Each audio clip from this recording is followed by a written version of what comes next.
ইসলামী bank news top 10। প্রধান উপদেষ্টা doctor Mohammad ইউনূসের সাথে বিএনপির বৈঠক, নির্বাচনের রোডম্যাপ সহ বিভিন্ন বিষয়ে আলোচনা। 3 দিনের সফরে ঢাকায় যুক্তরাষ্ট্রের 2 উপসহকারী পররাষ্ট্রমন্ত্রী নিকোল চুলিক এবং অ্যান্ড্রু হেরাপ। বাংলাদেশের সামনে অনেক চ্যালেঞ্জ রয়েছে, যা মোকাবেলা করে জনগণই দেশটির ভবিষ্যৎ নির্ধারণ করবে বলে মনে করে মার্কিন পররাষ্ট্র দপ্তর। পররাষ্ট্র দপ্তর পরামর্শ এফওসি শীর্ষক বৈঠকে অংশ নিতে 3 দিনের সফরে ঢাকায় পাকিস্তানের পররাষ্ট্র সচিব আমনা বালুচ।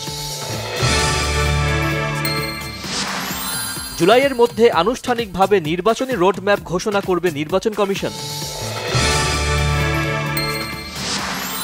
ভোজ্য তেলের পর এবার পেঁয়াজের দাম বাড়ছে, মজুদি কারণ প্রতিকারে ব্যবস্থা নিচ্ছে সরকার, জানালেন বাণিজ্য উপদেষ্টা।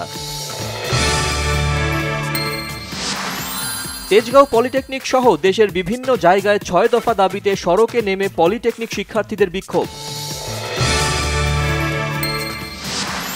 কুয়েটে ভিসির পদত্যাগের দাবিতে 4র্থ দিনের মতো আন্দোলনে কুয়েটের শিক্ষার্থীরা।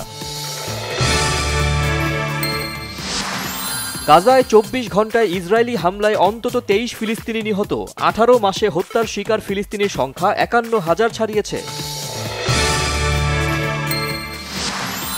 লাহোরে আইসিসি নারী ওয়ানডে বিশ্বকাপ বাছাইয়ে কাল বাংলাদেশের প্রতিপক্ষ ওয়েস্ট ইন্ডিজ সকাল 10:30টায় ম্যাচ গড়াবে মাঠে।